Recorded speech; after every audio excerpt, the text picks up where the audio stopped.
भारत रत्न नेताजी सुभाष चंद्र बोस के जन्मदिवस के अवसर पर प्रदेश भर में नागरिक सुरक्षा विभाग द्वारा आयोजित कार्यक्रमों की श्रृंखला में शुक्रवार को जीआईसी चुन्नीगंज परिसर में जिलाधिकारी जितेंद्र प्रताप सिंह की उपस्थिति में सिविल डिफेंस टीम द्वारा आपदा प्रबंधन से संबंधित मॉक ड्रिल का आयोजन किया गया।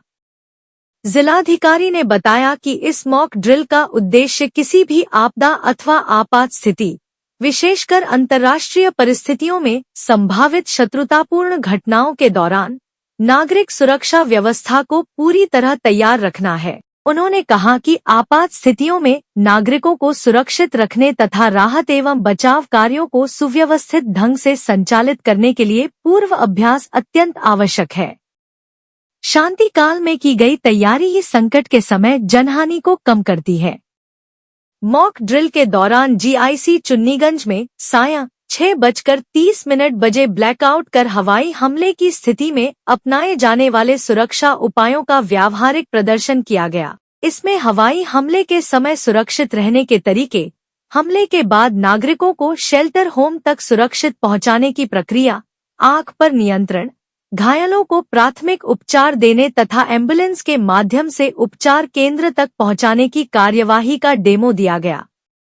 इसके उपरांत सायरन परिवर्तित ध्वनि पैटर्न में ध्वनित कर सामान्य स्थिति बहाल होने का संकेत दिया गया तथा क्षतिग्रस्त संसाधनों और संभावित चिकित्सीय आपात स्थितियों से निपटने की प्रक्रिया भी प्रदर्शित की गई।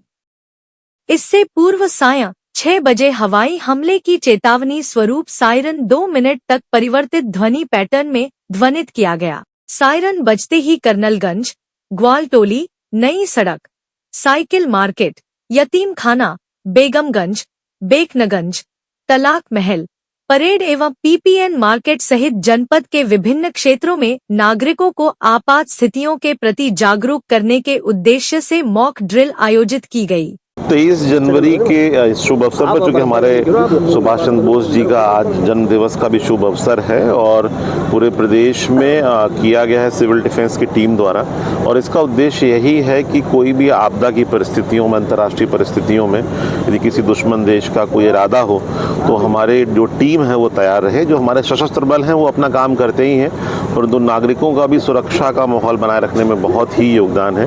और जैसा मैं सदैव कहता हूँ कि जो देश शांति काल में पसीना बहाते हैं उन्हें युद्ध काल में खून नहीं बहाना पड़ता है। तो ये उसी क्रम में सिविल डिफेंस वॉलंटियर हमारे कर्मठ है कानपुर नगर में, सभी हमारे 7 जगहों पर हम लोगों ने आज ये किया है। 6 से 6:30 के बीच में ब्लैकआउट है। लोगों को अगर कोई ऐसा होता है तो लोगों को घरों में शेल्टर लेना है। शेल्टर होने के बाद में सायरन की आवाज़ जब दोबारा नॉर्मल की बजेगी तो उसके बाद लोगों को घर से बाहर भी निकल सकते हैं। और जो हमारे बीच में डैमेजेस हुए हों, अगर कोई फायर के कारण से, मेडिकल कैजुअलिटी के कारण, तो मेडिकल कैजुअलिटी को इवैक्यूएट करना, तो हाई राइज बिल्डिंग से लोगों को नीचे लेके आना, और जो घरेलू हमारे पास उपाय हो सकते हैं लोगों को उससे सेफली वहाँ से निकालना, ये सारी ट्रेनिंग दी गई है और कानपुर महानगर में एक्टिवली लोगों ने इसमें पार्टिसिपेट किया है।